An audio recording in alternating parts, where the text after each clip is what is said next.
Hello everybody, आज का हमारा टॉपिक है डाइलेक्ट्रिक पोलराइजेशन। तो आज की इस वीडियो में हम डाइलेक्ट्रिक्स के बारे में स्टडी करेंगे। डाइलेक्ट्रिक्स कैसे बनते हैं, किस किस टाइप के होते हैं और डाइलेक्ट्रिक पोलराइजेशन क्या होता है, डाइलेक्ट्रिक का पोलराइजेशन वेक्टर का क्या फॉर्मूला है और ये सरफेस चार्ज डेंसिटी के इक्वल कैसे होता है। तो लास्ट तक वीडियो को ज़रूर देखें। तो पहले बात करते हैं डाइलेक्ट्रिक की। Dielectric mediums are those mediums in which electrons are tightly bound with its atoms. जब इलेक्ट्रॉन जो है एटम से टाइटली बाउंड होता है, यानी कि आसानी से बाहर नहीं निकल सकता, तो उस मीडियम को हम क्या बोलते हैं, डाइलेक्ट्रिक बोलते हैं। या इजी लैंग्वेज में बोलें तो जो नॉन कंडक्टर्स होते हैं, कुचालक जो होते हैं, उन्हीं को हम क्या बोलते हैं, डाइलेक्ट्रिक बोलते हैं। तो डाइलेक्ट्रिक्स भी टू टाइप्स के होते हैं, polar dielectrics and non polar dielectrics. तो पोलर डाइलेक्ट्रिक्स जैसे कि आपका HCl मॉलिक्यूल जो है वो एक पोलर डाइलेक्ट्रिक है, बिकॉज क्लोरीन की इलेक्ट्रोनेगेटिविटी ज़्यादा होती है, तो वो इलेक्ट्रॉन के पेयर को अपनी तरफ अट्रैक्ट कर लेती है। तो क्लोरीन के ऊपर पार्शियली नेगेटिव साइन आ जाता है, चार्ज आ जाता है, और हाइड्रोजन के ऊपर पार्शियली पॉजिटिव चार्ज आ जाता है। तो ये एक पोलर मॉलिक्यूल है, यानी कि पोलर डाई इलेक्ट्रिक है। इसी तरह से H2O जो वाटर होता है, उसकी स्ट्रक्चर जो है थोड़ा सा एंगल बना के होती है। तो ऑक्सीजन की इलेक्ट्रोनेगेटिविटी ज़्यादा होती है, तो ऑक्सीजन जो है वो चार्ज को अपनी तरफ अट्रैक्ट कर लेती है, इलेक्ट्रॉन्स को अपनी तरफ अट्रैक्ट कर लेता है। यहाँ जो इलेक्ट्रॉन बॉन्ड के अंदर इलेक्ट्रॉन का जो पेयर है उसे अपनी तरफ अट्रैक्ट कर लेता है, तो इसके ऊपर डबल नेगेटिव चार्ज आ जाता है और हाइड्रोजन के ऊपर पॉजिटिव चार्ज आ जाता है। तो यहां पर भी एक इलेक्ट्रिक डायपोल बन जाता है। तो ये एक पोलर डाइलेक्ट्रिक है। तो पोलर डाइलेक्ट्रिक जो होता है उसका हर एक मॉलिक्यूल अपने आप में एक मतलब पोलर मॉलिक्यूल होता है, पहले से ही पोलर होता है, without external electric field polar होता है। तो यहां पे आप देखो इसका एक डायपोल मोमेंट होगा। डायपोल मोमेंट क्या होता है, अगर आपके पास में दो चार्ज हैं -Q एंड +Q, तो then product of one charge Q and distance between two charge, मान लिया इनके बीच की डिस्टेंस 2L है, तो इसी को हम क्या बोलते हैं, डायपोल मोमेंट P। तो डायपोल मोमेंट जो होता है उसे फॉर्मूला होता है 2QL, और ये एक वेक्टर क्वांटिटी होती है और इसकी डायरेक्शन नेगेटिव चार्ज से पॉजिटिव चार्ज की तरफ होती है, यानी कि फ्रॉम -Q टू +Q, ये डायपोल मोमेंट की डायरेक्शन हो गई।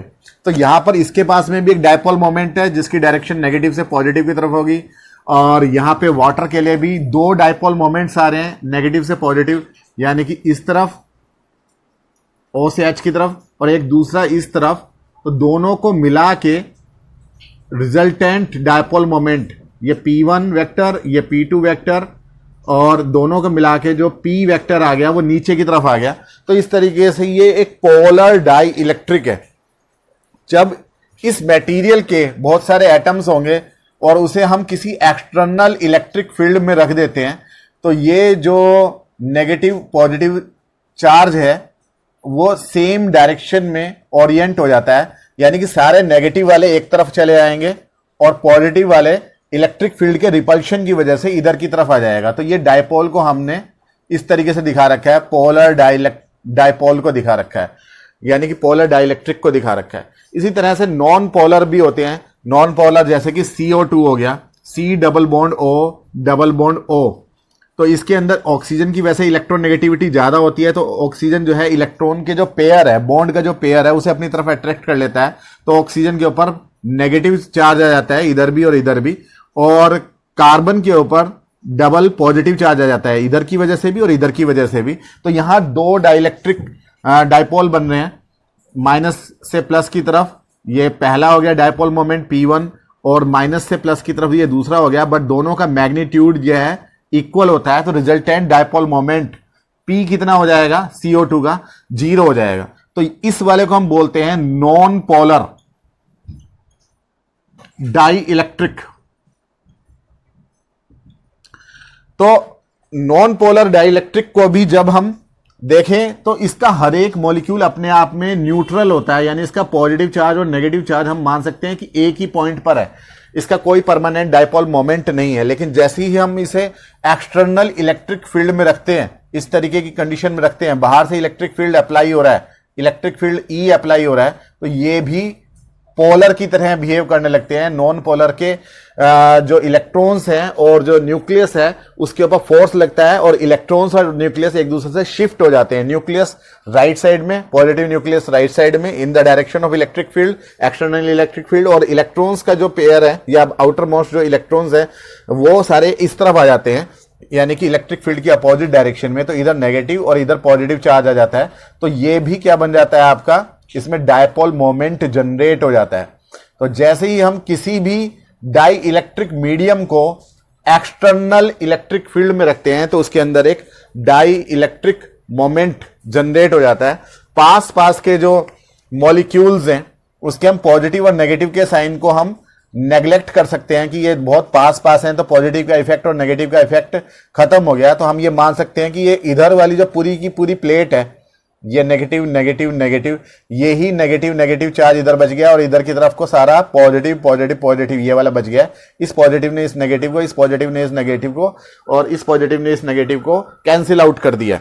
तो यहां पर जैसे ही हमने रखा तो एक्सटर्नल इलेक्ट्रिक फील्ड लेफ्ट से राइट साइड की तरफ था, लेकिन यहां पर एक इंटरनल इलेक्ट्रिक फील्ड जनरेट हो जाएगा पॉजिटिव से नेगेटिव की तरफ, उसे हम ई डैश से डिनोट कर सकते हैं। यानी कि एक्सटर्नल इलेक्ट्रिक फील्ड की वैल्यू को कम करने की कोशिश करेगा ये इंटरनल इलेक्ट्रिक फील्ड। तो यहां पर हर एक मॉलिक्यूल के ऊपर एक अलग इलेक्ट्रिक फील्ड वर्क करेगा जो कि एक्सटर्नल इलेक्ट्रिक फील्ड में से internal electric field E dash को माइनस करके आएगा, तो वो रिजल्टेंट इलेक्ट्रिक फील्ड हो जाएगा। तो अभी हम बात कर रहे हैं डाइलेक्ट्रिक पोलराइजेशन की। तो electric dipole moment induced per unit volume of dielectric medium is known as dielectric polarization. तो ये डेफिनेशन है कि मान लिया आपके पास में कि ये टोटल वॉल्यूम है, उसमें जितना डाइलेक्ट्रिक डायपोल मोमेंट जनरेट हुआ है उसमें हम इसके वॉल्यूम से डिवाइड कर लें, यानी कि डायपोल मोमेंट पर यूनिट वॉल्यूम, उसी को हम क्या बोलते हैं, डाइलेक्ट्रिक पोलराइजेशन बोलते हैं। तो इसका आप स्क्रीनशॉट ले सकते हैं, मैं रफ करने जा रहा हूं। तो डाइलेक्ट्रिक पोलराइजेशन को मैं समझाऊंगा।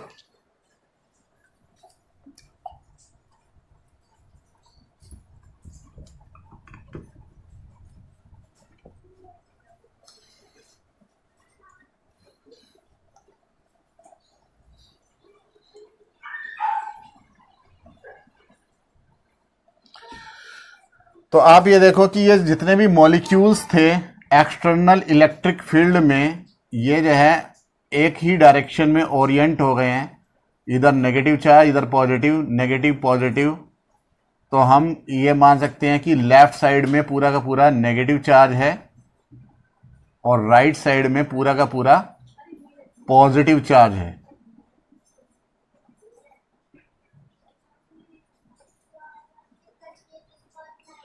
तो इसी की इक्विवेलेंट फिगर कैसे बन जाएगी, हम ये मान लेंगे कि ये पूरा का पूरा नेगेटिव चार्ज यहां आ गया, इंड्यूस्ड हो गया, और ये पॉजिटिव चार्ज यहां इंड्यूस्ड हो गया। तो इसका अब क्या आ गया, एक डायपोल मोमेंट आ गया।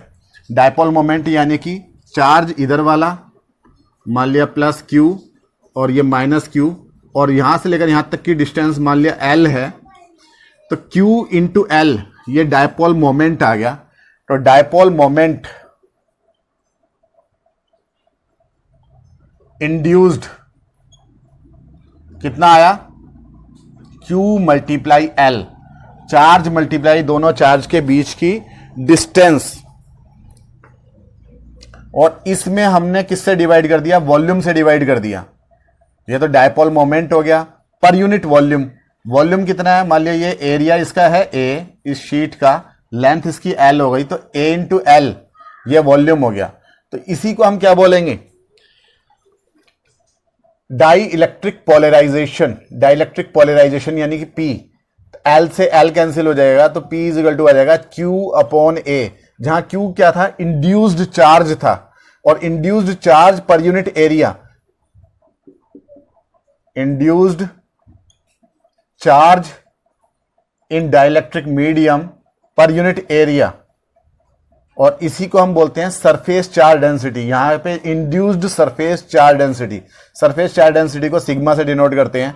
तो यानी कि जो तुम्हारे पास में डाइलेक्ट्रिक पोलराइजेशन है डाई इलेक्ट्रिक पॉलराइजेशन,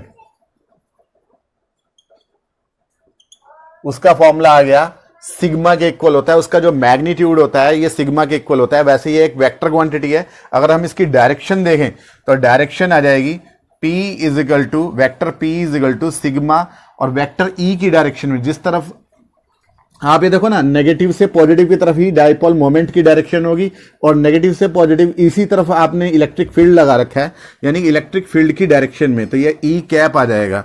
तो ये इसका वेक्टर की फॉर्म में फॉर्मूला हो गया सिग्मा इंटू ई कैप। डाइलेक्ट्रिक पॉलराइजेशन जो है वो, अगर ये कैपेसिटर के बीच में कोई ये डाइलेक्ट्रिक मीडियम भरा हुआ है, ये पॉजिटिव प्लेट हो गई इस कैपेसिटर की, नेगेटिव प्लेट हो गई कैपेसिटर की, पॉजिटिव से नेगेटिव की तरफ एक्सटर्नल इलेक्ट्रिक फील्ड ई नोट है, पॉजिटिव के सामने नेगेटिव इंडक्शन की वजह से प्रोड्यूस हो रहा है, नेगेटिव के सामने पॉजिटिव चार्ज प्रोड्यूस हो रहा है इंडक्शन से, ये सिग्मा डैश और ये माइनस का सिग्मा डैश, तो अंदर की तरफ एक इलेक्ट्रिक फील्ड जनरेट हो जाएगा ई डैश, तो पॉजिटिव से नेगेटिव की तरफ induced electric field, external electric field E naught, induced electric field E dash, तो रिजल्टेंट इलेक्ट्रिक फील्ड कितना होगा, resultant electric field inside this dielectric slab, E की वैल्यू होगी vector E is equal to E naught minus E dash.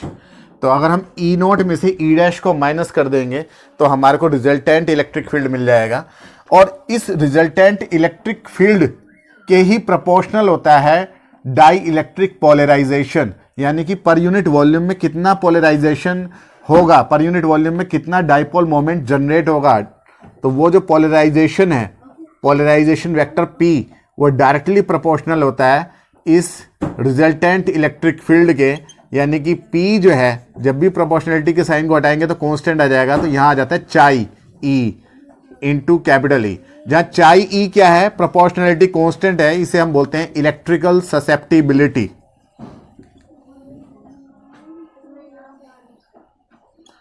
Susceptibility,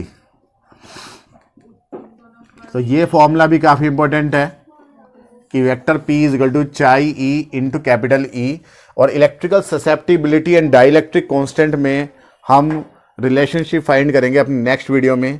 तब तक तो dielectric polarisation का एक और फॉर्मूला आता है, अगर हमारा ये पैरेलल प्लेट कैपेसिटर है और इस पैरेलल प्लेट कैपेसिटर में के बीच में हमने डाइलेक्ट्रिक मीडियम रख दिया है, तो डाइलेक्ट्रिक मीडियम का हर एक मॉलिक्यूल अपने आप में एक डाइपोल मोमेंट रखता है। तो ये मान लिया एक मॉलिक्यूल है, पोलर मॉलिक्यूल हो चुका है अब ये, नेगेटिव और ये पॉजिटिव, इसका एक डाइपोल मोमेंट है, तो मान लिया ये डाइपोल मोमेंट Pm है। तो dipole moment of a particular molecule is directly proportional to electrical field working on this molecule. इस मॉलिक्यूल के ऊपर कितना रिजल्टेंट इलेक्ट्रिकल फील्ड है, मान लिया resultant electrical field on this particular molecule है Em, तो ये इसके प्रोपोर्शनल होगा, और जब हम यहाँ पर प्रोपोर्शनलिटी के साइन को हटाएंगे तो यहाँ पर आ जाएगा एक कांस्टेंट, और उस कांस्टेंट को हम बोलते हैं अल्फा Em। अल्फा क्या है, इसे बोलते हैं पोलराइजेबिलिटी।